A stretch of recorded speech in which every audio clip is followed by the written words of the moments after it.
నదీ జలాలపై కాంగ్రెస్ దశాబ్దాలుగా ద్రోహం చేస్తూనే ఉందని బీఆర్ఎస్ వర్కింగ్ ప్రెసిడెంట్ కేటీఆర్ అన్నారు. అసెంబ్లీ సాక్షిగా కేసీఆర్ పై సీఎం రేవంత్ రెడ్డి విమర్శలకు ఆయన కౌంటర్ ఇచ్చారు.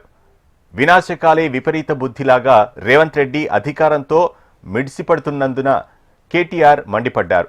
కేసీఆర్ హరీష్ రావును ఉరివేయాలని మాట్లాడుతున్నారని అన్నారు. ఆ మాటకు వస్తే కాంగ్రెస్ పార్టీని ఎన్నిసార్లు ఉరివేయాలని ప్రశ్నించారు.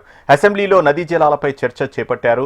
అసలు ఈ ముఖ్యమంత్రికి బేసిన్లు తెలియదు, బేసిన్ అంతకంటే తెలియదని ఎద్దేవా చేశారు.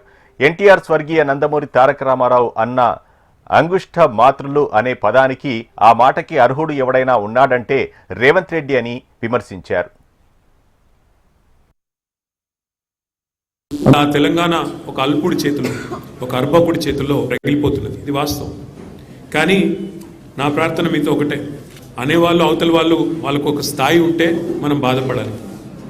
కానీ ఎన్టీ రామారావు గారు, స్వర్గీయ నందమూరి తారక రామారావు గారు ఎప్పుడో చెప్పారు, అంగుష్ట మాత్రులు, కుక్కమూతి పిందెలు కాంగ్రెస్ నాయకులు. నిజంగా ఇవాళ ఆ అంగుష్ట మాత్రుడు అనే పదానికి, అనే మాటకి అర్హుడెవడని ఉన్నాడంటే రేవంత్ రెడ్డికి మించిన వాడు ఎవడు లేడు. కుక్కమూతి పిందెలు అని కాంగ్రెస్ నాయకులను తారక రామారావు గారు అనేది ఖచ్చితంగా వారికి తగిన మాట అది. ఎందుకంటే ఒక్కసారి ఆలోచిస్తే నదీ జలాలు అని చెప్పి నిన్న చర్చ పెట్టారు. అసలు ఈ ముఖ్యమంత్రి గారికి బేసిన్లు తెలియదు, బేసిక్స్ అంతకంటే తెలియదు. దేవాదుల ఏ బేసిన్లో ఉంది అని అడిగే వ్యక్తి ఇరిగేషన్ మీద మాట్లాడుతూ అంటాడు. అట్లాగే ఆయన ముఖ్యమంత్రి అయిన తర్వాత వట్టెం పంప్ హౌస్ మునిగినా ఇంతవరకు కనీసం దాని మీద సమీక్ష చేయలేని అసమర్థుడు రేవంత్ రెడ్డి.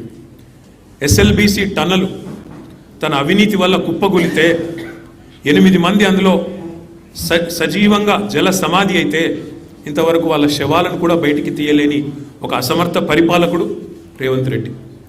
సుంకిశాల రిటైనింగ్ వాళ్ళు పేక మేడలాగా కుప్పకూలితే ఏ సంస్థనైతే నిర్మాణం చేస్తోందో ఆ సంస్థను బ్లాక్ లిస్ట్ చేయాలి అని నీ డిపార్ట్మెంట్ స్వయంగా సిఫారసు చేసినా దాన్ని అమలు చేయలేని అర్భకుడు రేవంత్ రెడ్డి. అట్లాగే ఆయన పరిపాలన గురించి ఒక మాటలో కట్టే కొట్టే తెచ్చే అన్నట్టు చెప్పాలి అంటే ఏమున్నది పరిపాలన గొప్పతనం ఈ 2 ఏళ్లలో? పేల్చివేతలు, కూల్చివేతలు, ఎగవేతలు మనం ఎన్నో చూసాము చరిత్రలో. కానీ ఇంత చెత్త ప్రభుత్వం, చెక్ డ్యామ్లను పేల్చేసే చెత్త ప్రభుత్వం బహుశా భారతదేశంలో కాదు, ప్రపంచంలో ఎక్కడ ఉండదు. ఎవరైనా నిర్మాణాలు చేస్తారు, మీరు విధ్వంసం తప్ప మీకేమి తెలియదు.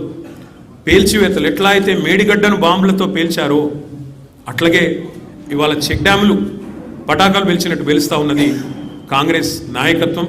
దానికి వంతపాడుతున్నది ఈ దిక్కుమాలిన ప్రభుత్వం.